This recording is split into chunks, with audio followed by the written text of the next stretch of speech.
Si creciste, como yo, en algún pueblo de México, en los setentas o en los ochentas, conoces perfectamente ese ritual cuando empezaba a caer la tarde y las tamaleras se apoderaban de las esquinas, como dueñas absolutas del sabor y de la cena familiar. Yo recuerdo perfectamente ir con mis abuelos a comprarle a la tamalera que se sentaba justo frente al antiguo cine de mi pueblo, con su olla humeante y rebosante de tamales, de dulce, de salsa roja, de salsa verde, y siempre regresaba con ese tamalito de dulce color de rosa, con pasitas calientitas y deliciosas. Como la tamalera de mi historia, Tamales de los Menos Santos, que pueden escuchar en nuestro canal, nunca me gustaron los tamales de cerdo. Y qué suerte, porque si hubiera nacido unas 2 décadas antes y mis abuelos hubieran comprado sus tamales en la calle Pirineos número 15, frente a la panadería La Tapatía, en la Ciudad de México, probablemente me hubiera tocado comer carne de un cerdo humano.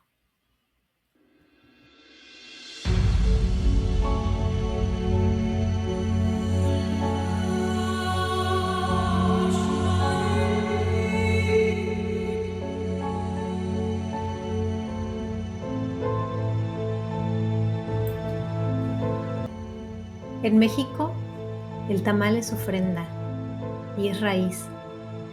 Nació en tiempos prehispánicos, cuando el maíz era sagrado y se ofrecía a dioses y a guerreros. Prepararlo es un ritual que une familias, y en los altares de muertos, su aroma cálido abre el camino para que los que partieron vuelvan a casa.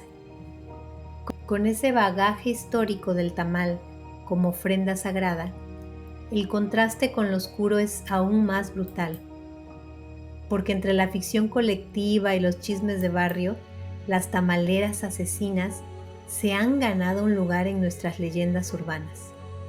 Algunas de estas historias tienen más de verdad que de mito.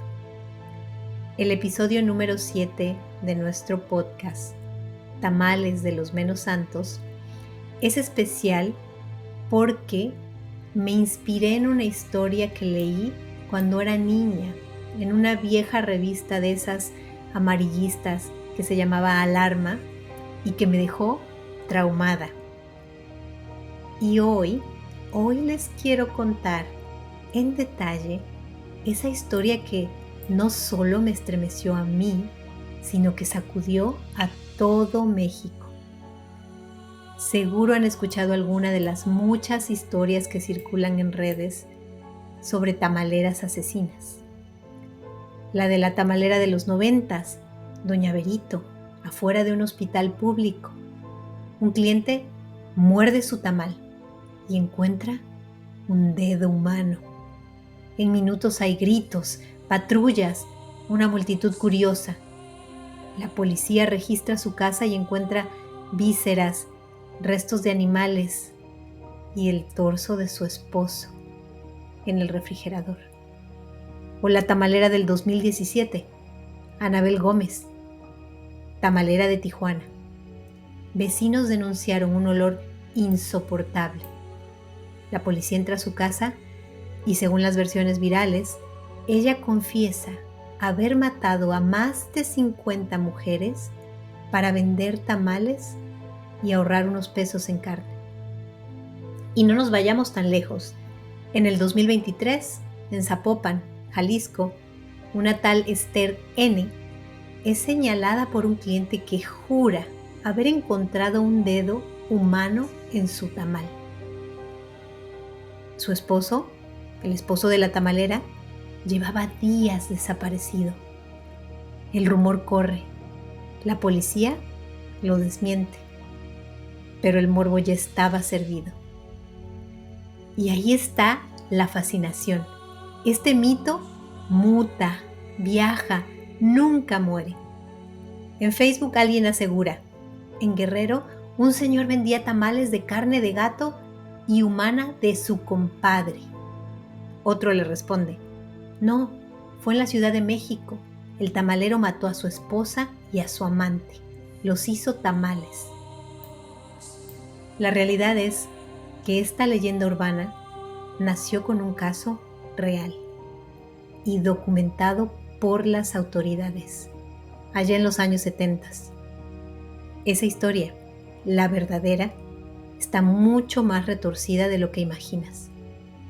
La tamalera de los Portales, María Trinidad Ramírez Poblano, prepárense, porque lo que viene no es para estómagos débiles.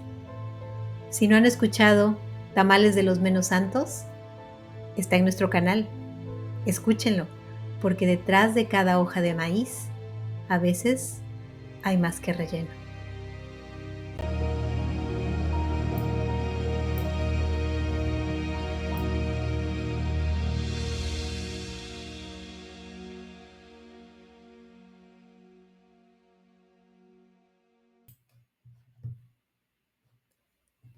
Estamos en julio de 1971, en la Ciudad de México, una época donde la pobreza golpeaba duramente a las familias más vulnerables, donde las mujeres tenían pocas opciones y donde la violencia doméstica era vista como algo normal en muchos hogares. Pero esta no es una historia normal. Esta es la historia de María Trinidad Ruiz Mares, conocida en su barrio como La Tamalera, y de cómo una noche de sábado se convirtió en algo que jamás podrían imaginar. Imaginen por un momento la escena. Una pequeña casa semidestruida en la calle Pirineos número 15, en una de las colonias más pobres de México. Una mujer de 45 años, casi mi edad, morena, con gruesas trenzas largas. Una mujer otomí que había conocido la pobreza desde niña. María Trinidad trabajaba vendiendo tamales en la calle para mantener a sus 3 pequeños hijos, Guillermo de 6 años, Reina de 10 y Mario de 11. Pero María Trinidad no estaba sola. Había conocido a un hombre, un peluquero, llamado Pablo Díaz Ramírez, y aquí es donde la historia toma un giro siniestro porque Pablo no era el príncipe azul que ella pensaba que era. Esta historia involucra violencia doméstica extrema. Y bueno, prepárense, porque Pablo Díaz Ramírez era un monstruo. Este hombre de 53 años, corpulento, atlético, de 1,80 de estatura, era un abusador certificado. Y cuando digo certificado, lo digo literalmente. El hombre tenía antecedentes penales desde 1937 por golpear a un hombre. En 1943 había sido procesado por lesiones y estupro. ¿Estupro contra quién? Contra una niña pequeña. Sí, oyeron bien, este hombre había atacado a una menor de edad. Pero María Trinidad no sabía todo esto cuando decidió juntarse con él. Lo que sí sabía era que Pablo odiaba a sus hijos con una pasión enfermiza. Enfermiza. Cada noche era una pesadilla en aquella casa. Pablo llegaba del trabajo cuando trabajaba porque la mayor parte del tiempo se la pasaba acostado mientras María Trinidad lo mantenía con la venta de tamales. Y cualquier excusa era para él buena para golpear brutalmente a los niños. Los niños hicieron ruido, golpiza. Ensuciaron algo, golpiza. Simplemente existieron, golpiza. Y no hablo de unos cuantos golpes, no. Hablo de palizas salvajes, con cinturones, con palos, lo que Pablo tuviera a la mano. Los niños quedaban marcados, heridos, aterrorizados. Mientras tanto, María Trinidad trabajaba de sol a sol vendiendo tamales para ganar apenas 120 pesos diarios. ¿Y saben qué hacía Pablo? Se quedaba con todo el dinero, excepto 15 pesos que le dejaba para los gastos. 15 pesos. 15 pesos. Con 15 pesos tenía que alimentar a 3 niños y a ella misma. Pero la cosa empeora. Pablo se iba todas las noches al cine, al box, a las luchas libres. Era fanático de los luchadores. Mil Máscaras, los hermanos Shadow. Se gastaba el dinero que María Trinidad había ganado con tanto esfuerzo. Pero una noche cambió todo. El sábado 17 de julio de 1971, una fecha que quedaría grabada para siempre en los archivos criminales de México. Era una noche como cualquier otra en esa casa del horror, hasta que no lo fue.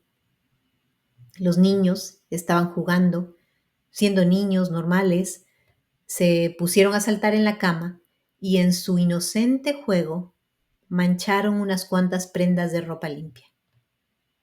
Para cualquier padre normal, esto sería una travesura menor.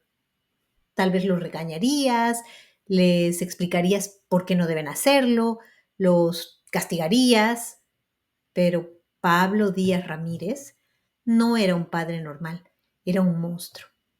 Cuando vio la ropa manchada, algo se encendió en su cerebro enfermo. Tomó un palo y comenzó a golpear a los 3 niños de manera salvaje, brutal, dejándoles marcas por todo el cuerpo. Los cinturonazos sonaban por toda la casa mientras los pequeños lloraban desesperadamente. Pero eso no fue todo. Como castigo adicional, los mandó a dormir, sin cenar. 3 niños pequeños, golpeados, hambrientos, fueron enviados a la cama mientras Pablo se instalaba frente al televisor a ver el box, como si nada hubiera pasado. Y aquí es donde María Trinidad, esta mujer que había aguantado años de abusos, años de ver que sus hijos sufrían, años de vivir en el infierno, aquí es donde algo se rompió dentro de ella. Y escuchen bien esto, porque es crucial para entender lo que pasó después. María Trinidad no era una mujer educada, tenía apenas hasta tercero de primaria. Venía de Tequisquiac, Estado de México, un lugar tan pobre que por ahí circulaba un canal de aguas negras. Era una mujer que conocía el sufrimiento, la pobreza, la desesperanza. Pero era madre y hay algo en el instinto maternal que, cuando se lleva al límite, puede volverse peligroso.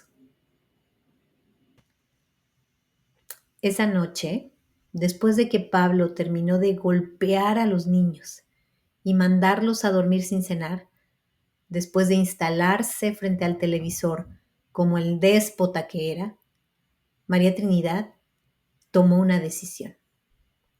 Una decisión que cambiaría su vida para siempre. Déjenme pintarles la escena con detalle, porque esto es importante. Pablo está en calzoncillos, había cenado, claro, él sí tenía derecho a cenar, por supuesto, y se había instalado frente al televisor a ver el box. El muy hipócrita disfrutaba viendo violencia en la pantalla después de haber ejercido violencia real contra niños indefensos. Los niños estaban en otra habitación, probablemente llorando, en silencio, con dolor físico, hambre, tratando de dormir a pesar del sufrimiento. Y María Trinidad estaba ahí, escuchando los apagados lamentos de sus hijos. Cada gemido de dolor era como una puñalada en su corazón de madre. Imaginen solo por un momento ser madre y tener que escuchar a tus hijos llorar de dolor mientras el responsable de ese dolor está allí, cómodamente, sentado, viendo televisión sin ningún remordimiento. En algún momento de esa noche, algo hizo clic en la mente de María Trinidad. Años de abuso, años de humillación, años de ver a sus hijos sufrir. Todo llegó a un punto de ruptura. Se acordó de que tenía un bate de béisbol guardado. Se levantó silenciosamente, lo tomó en sus manos y se acercó a Pablo. Y entonces, el primer golpe resonó en la habitación como un trueno. Pablo no tuvo tiempo de reaccionar. El bate se estrelló contra su cráneo con toda la fuerza que pudo reunir una madre desesperada. Pero Pablo era fuerte, era un hombre muy fuerte, era un hombre atlético, corpulento. Un golpe no fue suficiente. Comenzó a quejarse como roncando, pero aún se movía. Segundo golpe. Esta vez Pablo quedó como muerto. Pero María Trinidad, en su estado de pánico y con la adrenalina, no podía estar segura. Su mente estaba nublada por años de miedo y rencor acumulado. Tercer golpe. Y luego un cuarto. Pablo Díaz Ramírez, el monstruo que había torturado a una familia durante años, finalmente había recibido su castigo. Pero aquí es donde nuestra historia se vuelve verdaderamente macabra. La pesadilla apenas comienza. Ahora, cualquier persona normal en esa situación habría llamado a la policía, habría justificado años de abuso doméstico, habría buscado ayuda legal. México en el 71 no era el lugar más progresivo, pero había opciones. Pero María Trinidad probablemente no era cualquier persona normal. Era una mujer traumatizada, desesperada, con una educación mínima y un pánico absoluto. Porque cuando se dio cuenta de lo que había hecho, cuando vio a Pablo inconsciente en la cama, su primer pensamiento no fue: por fin se acabó el sufrimiento. Su primer pensamiento fue: me va a matar cuando despierte. ¿Y si Pablo no estaba realmente muerto? ¿Y si se recuperaba? Este hombre que había demostrado ser capaz de la violencia más extrema, que había abusado de una niña en el pasado, que golpeaba brutalmente a sus hijos, ¿qué le haría a ella si sobrevivía? El pánico se apoderó de María Trinidad. Tenía que asegurarse de que Pablo no despertaría jamás y tenía que deshacerse del cuerpo. Y es aquí donde la historia toma un giro que aún hoy, décadas después de escuchar esta historia, me es difícil de procesar. María Trinidad se dio cuenta de que no podía sacar el cuerpo de Pablo de la casa. Era demasiado pesado, demasiado grande, demasiado obvio. Los vecinos la verían, los niños se despertarían. Necesitaba una solución. Y entonces recordó que tenía un costal grande, de esos grandes de la Conasupo, esos donde se vendía antes el maíz y los frijoles. Pero cuando trató de meter a Pablo dentro, se dio cuenta de que no cabía. Así que María Trinidad tomó una decisión que la convertiría en uno de los casos criminales más perturbadores de la historia de México. Salió de su casa, fue donde a la dueña de la vecindad, María Teresa Rueda, y le pidió prestada su hacha. Su excusa fue que necesitaba partir ocote para encender el brasero. Y cuando regresó a su casa con esa hacha, la carnicería. Queridos oyentes, lo que voy a contarles ahora es extremadamente perturbador. Si tienen estómago sensible, tal vez quieran pausar aquí. Eran las 11:30 de la noche del sábado 17 de julio de 1971. Una fecha y hora que quedarían marcadas para siempre en los archivos criminales. María Trinidad tomó el hacha y comenzó lo que los peritos forenses después describirían como una de las mutilaciones más meticulosas que habían visto jamás. Comenzó por las piernas. Y aquí viene el detalle más escalofriante de toda esta historia, porque según los peritos médicos que después examinaron los restos, Pablo aún estaba vivo cuando comenzó la mutilación. Los análisis mostraron infiltraciones sanguíneas en las piernas, que solo se presentan cuando la persona está viva.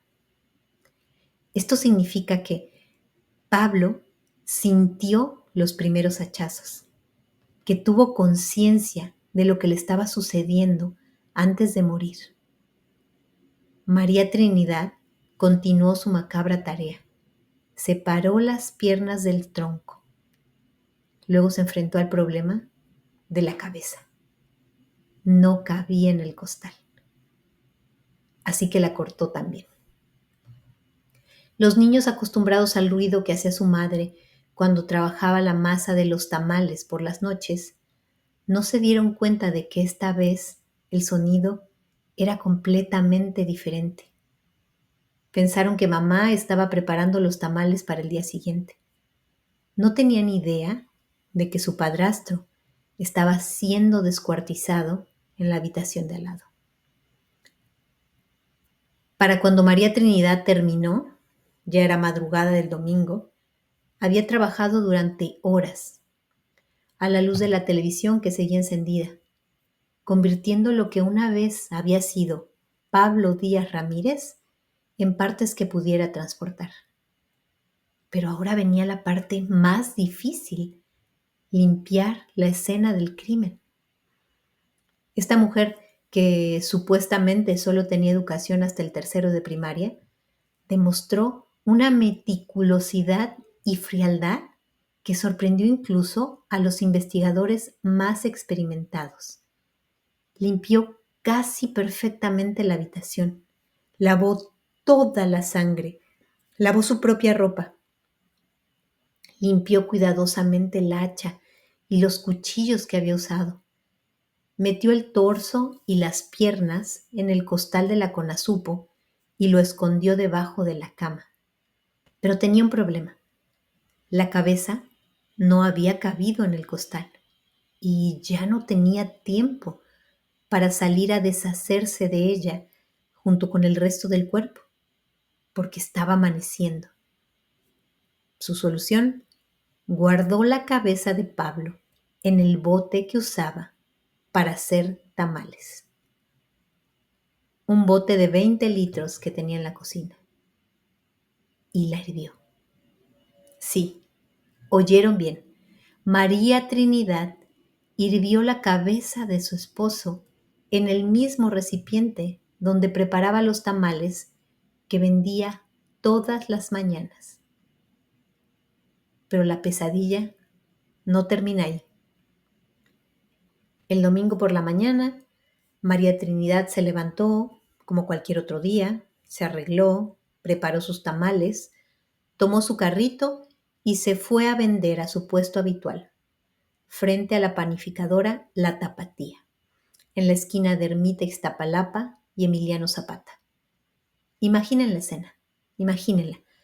Una mujer que acaba de asesinar y descuartizar a su esposo, vendiendo tamales como si nada hubiera pasado, conversando con los clientes, cobrando, quién sabe, a lo mejor sonriendo. Mientras tanto, debajo de su cama, en un costal, estaban los restos mutilados de Pablo. Y en su cocina, en el bote donde preparaba la masa para los tamales, estaba la cabeza hervida de su víctima. Los vecinos no sospecharon nada, los clientes compraron sus tamales como siempre, los niños siguieron con su rutina sin idea de que su padrastro había desaparecido para siempre. Pero María Trinidad sabía que no podía mantener esa situación por mucho tiempo. El lunes temprano, antes de que amaneciera, tendría que deshacerse de los restos. A las 5 de la mañana del lunes 19 de julio, María Trinidad cargó el costal con los restos de Pablo en su carrito de tamales, el mismo carrito que usaba todos los días para vender comida a familias inocentes. En la madrugada, caminó por las calles vacías hasta llegar a un lote baldío al costado de la casa 508 de la calle Sur 71A, en la colonia Justo Sierra, un terreno abandonado que se usaba como basurero informal. Ahí dejó el costal y regresó a casa a continuar con su vida normal. Pero el destino tenía otros planes para María Trinidad Ruiz Márez, la tamalera, porque ese mismo lunes por la mañana, los vecinos de la calle Sur 71A comenzaron a notar algo extraño, un olor pestilente que emanaba del lote baldío, un olor que hacía irrespirable el ambiente. Al principio pensaron que eran pollos en descomposición de una granja cercana, pero el olor era demasiado fuerte, demasiado diferente. Un empleado de limpia pública que estaba terminando su jornada de barrer las 10 cuadras que le tocaban, fue persuadido por dos mujeres del barrio para que echara un vistazo a lo que parecía ser un costal de basura de donde provenía el hedor. Este hombre, acostumbrado a los malos olores de su trabajo, se acercó al costal. Era grande, de más de 1 metro de largo y 60 centímetros de ancho. En un lado se podía leer Conazupo, maíz y frijol, capacidad 90 kilogramos. Cuando tocó el costal con sus manos, supo inmediatamente que algo estaba muy mal. La textura, el peso, todo era extraño. Intentó abrirlo y el olor se volvió insoportable. No pudo ver claramente lo que contenía, pero su instinto le dijo que debía llamar a la policía, y así lo hizo. Los policías preventivos, placas 8235 y 4471, llegaron al lugar cubriéndose las narices con bufandas. El olor era indescriptible. Procedieron a descoser el costal con unas navajas filosas. De inmediato salieron moscas verdes y un enjambre de insectos que se habían estado alimentando del contenido. Y entonces vieron lo que nadie esperaba ver: un pie humano, protegido con un calcetín azul. El impacto fue inmediato. Estos policías, que habían visto todo tipo de crímenes, se quedaron paralizados por unos segundos. Rápidamente llamaron a sus superiores. Llegó el subdirector de Policía y Tránsito, el general, agentes judiciales, fotógrafos forenses. Lo que encontraron fue aún peor de lo que imaginaban: 2 piernas separadas de un tronco decapitado. El descuartizamiento había sido hecho con una precisión casi quirúrgica, pero faltaba la cabeza. Registraron todo el terreno, removieron la tierra, buscaron en cada montículo de basura. Nada. La cabeza había desaparecido. Los peritos tomaron las huellas digitales de las manos. Por el tamaño del cuerpo, era evidente que pertenecía a un hombre corpulento, fuerte. Los restos fueron trasladados al servicio médico forense para su análisis. Las huellas digitales fueron la clave. Los archivos policiales revelaron la identidad de la víctima: Pablo Díaz Ramírez, de 53 años, peluquero. Pero aquí viene algo interesante.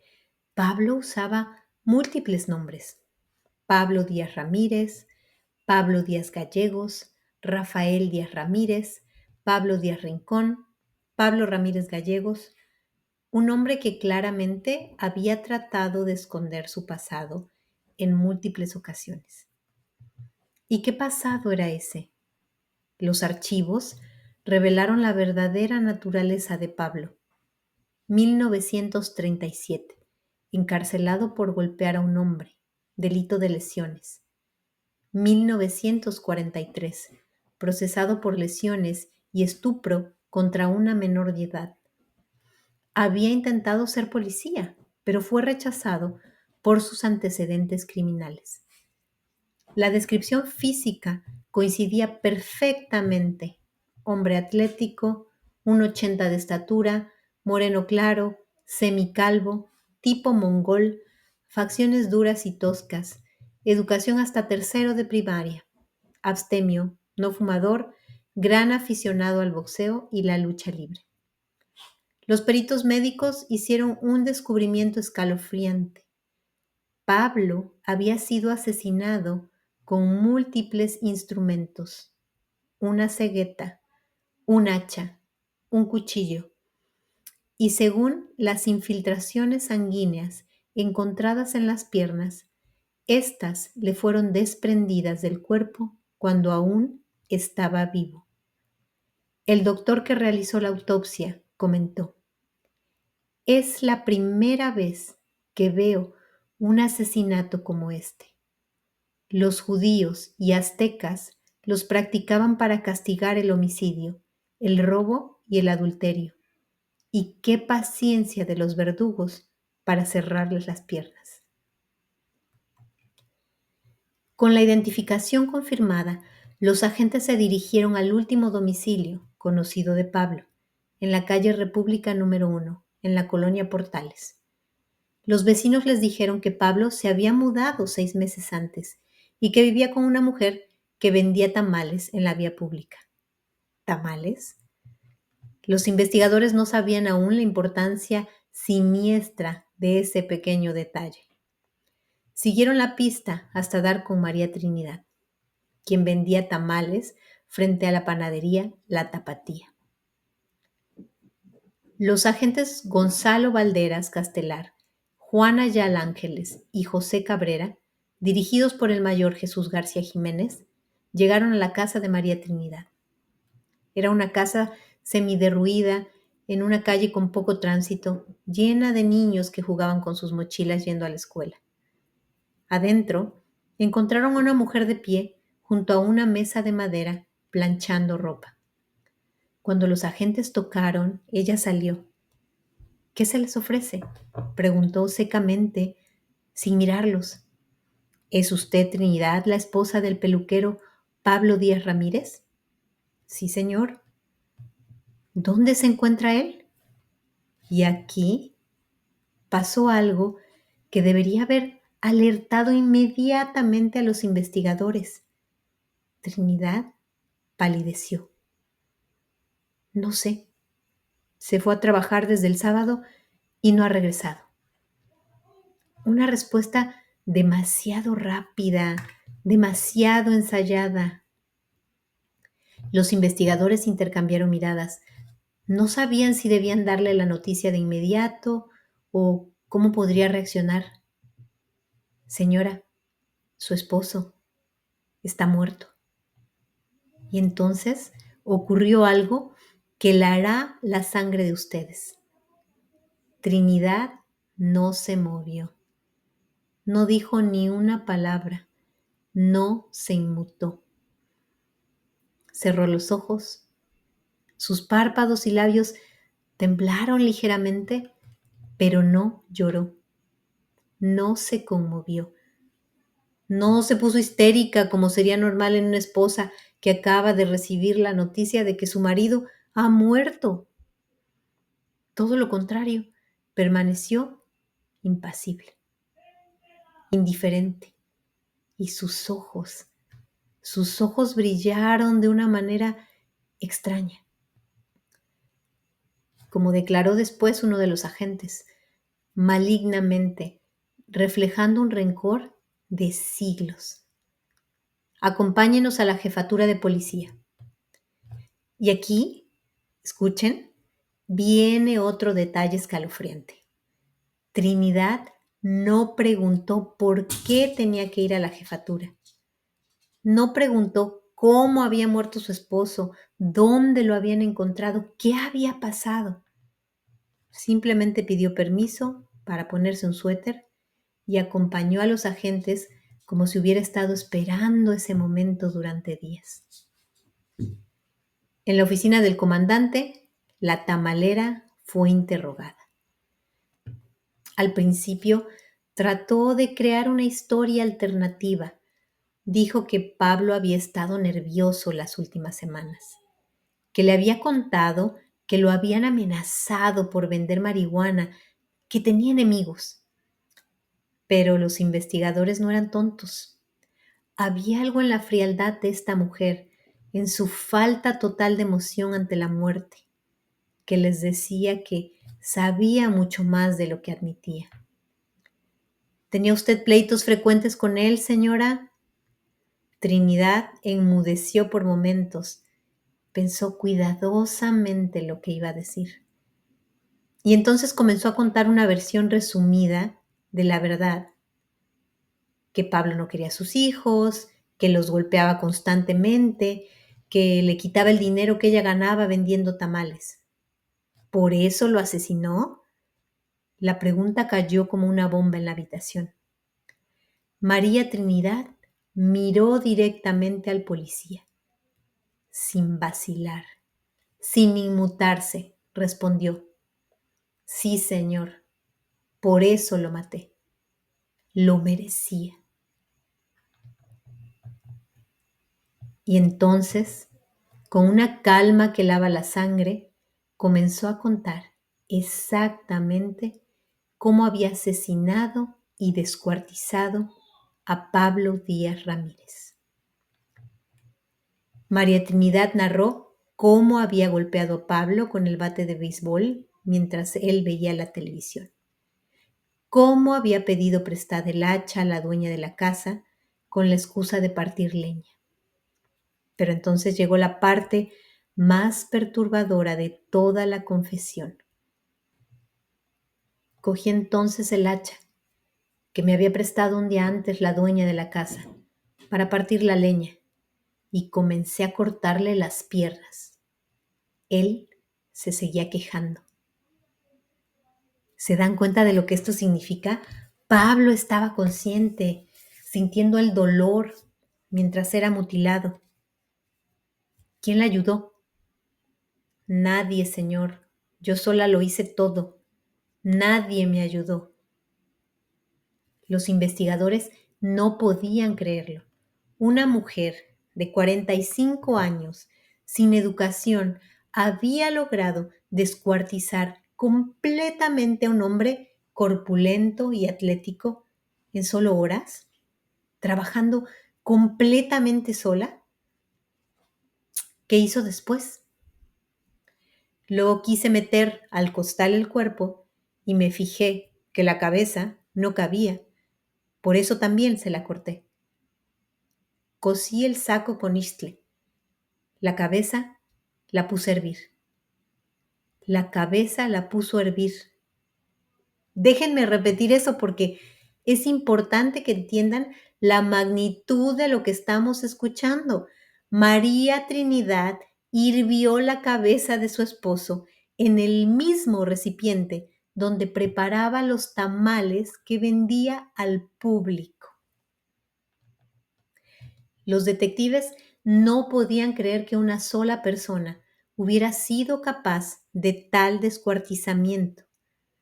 Ordenaron la detención de los hijos mayores, Pedro Martínez Ramírez, de 17 años, ex carnicero y carpintero, y Mario Reséndiz Pacheco, yerno de la acusada.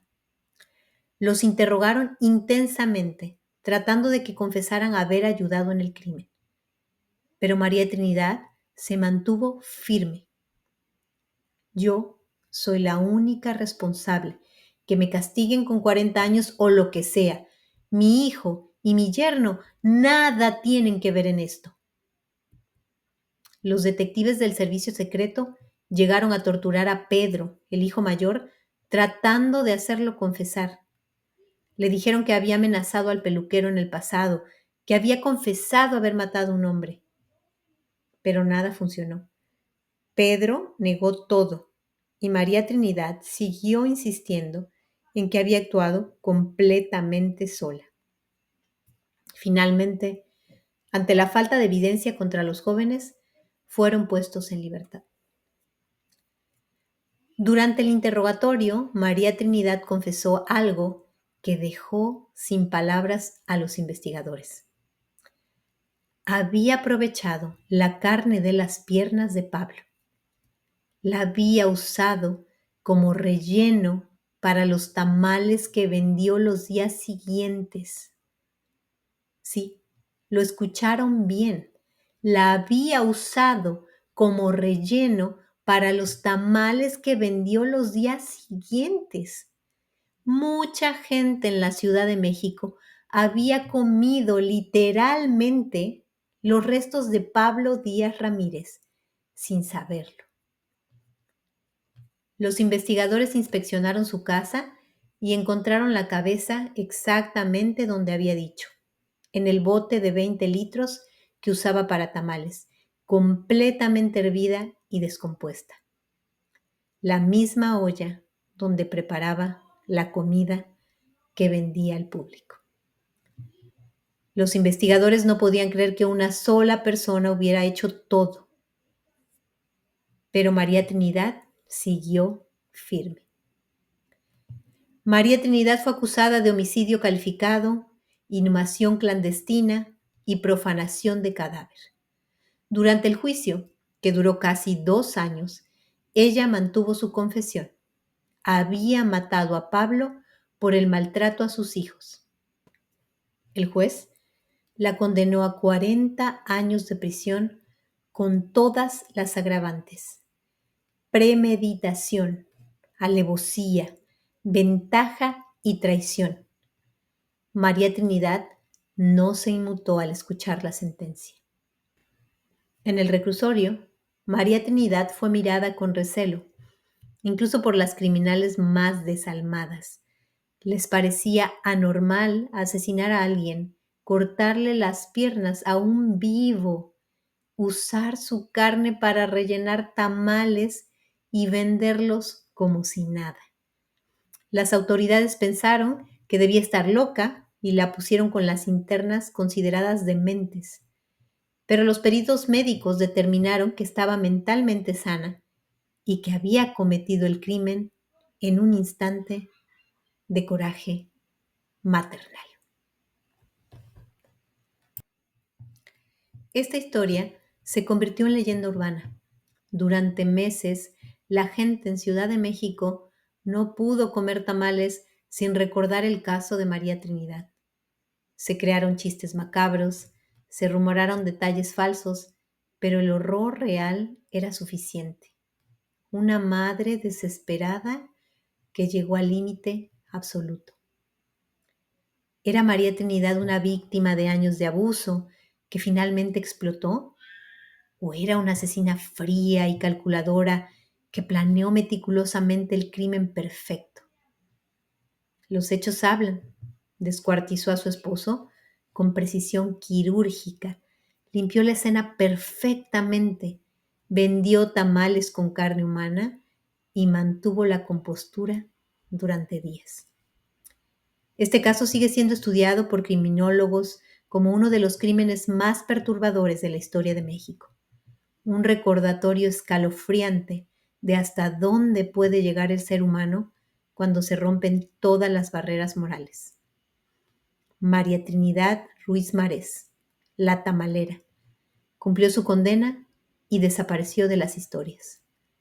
Pero su caso quedó grabado para siempre como uno de los capítulos más oscuros de la criminalística mexicana.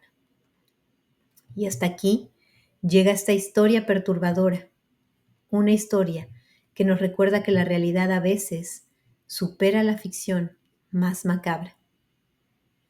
Nos vemos en el próximo episodio y recuerden, la próxima vez que coman tamales, pídanlos de dulce. Copyright E 2024 al toque de la una.